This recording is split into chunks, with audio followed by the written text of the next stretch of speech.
गुरु नानक जी के सुविचार। 1. गुरु के द्वारा ही आपके जीवन में प्रकाश संभव है।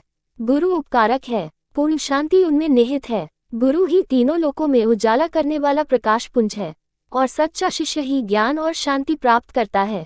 2. अहंकार से ही मानवता का अंत होता है। अहंकार कभी नहीं करना चाहिए, बल्कि हृदय में सेवा भाव रख जीवन बिताना चाहिए। 3. सांसारिक प्रेम की लौ जलाओ और उसकी राख की स्याही बनाओ। अपने हृदय को कलम बनाओ, अपनी बुद्धि को लेखक बनाओ और वह लिखो जिसकी कोई हद या अंत नहीं है।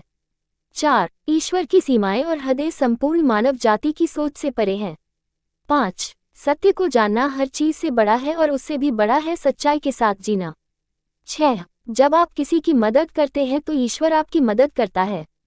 हमेशा दूसरों की मदद के लिए तैयार रहो। 7.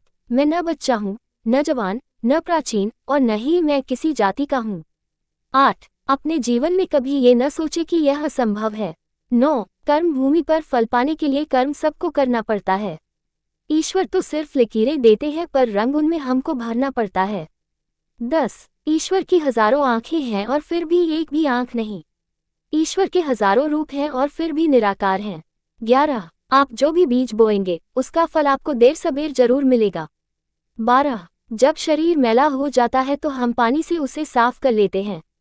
उसी तरह जब हमारा मन मैला हो जाए तो उसे ईश्वर के जाप और प्रेम द्वारा ही स्वच्छ किया जा सकता है। 13. भगवान के दरबार में सभी कर्मों का लेखा जोखा रहता है। 14. बिना गुरु के कुछ भी काम अधूरा होता है। 15. धन को जेब तक ही रखिए, उसे हृदय में जगह न दें। जब धन को हृदय में जगह दी जाती है तो सुख शांति के स्थान पर लालच, भेदभाव और बुराइयों का जन्म होता है।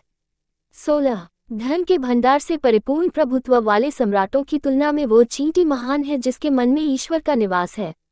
17. यदि लोग अपने धन का प्रयोग सिर्फ अपने लिए और खजाना भरने के लिए करते हैं तो वह शव की तरह है, लेकिन यदि वे इसे दूसरों के साथ इसे बांटने का निर्णय लेते हैं तो वह पवित्र प्रसाद बन जाता है। 18. ईश्वर की प्राप्ति गुरु द्वारा ही संभव है, इसलिए गुरु का सम्मान और वंदन करो। 19. जो व्यक्ति किसी का हक छीनता है उसे कहीं भी सम्मान नहीं मिलता, इसलिए कभी किसी का हक नहीं छीनना चाहिए। 20. जिन्होंने प्रेम किया है वे वही लोग हैं जिन्होंने परमात्मा को पा लिया है। 21. व्यक्ति अपना बेशकीमती जीवन सोने और खाने में गंवा देता है और उसका महत्वपूर्ण जीवन बर्बाद हो जाता है। 22. एक ओंकार यानी ईश्वर एक है। 23. ईश्वर वह है जिसकी चमक से सारा जहां रोशन है।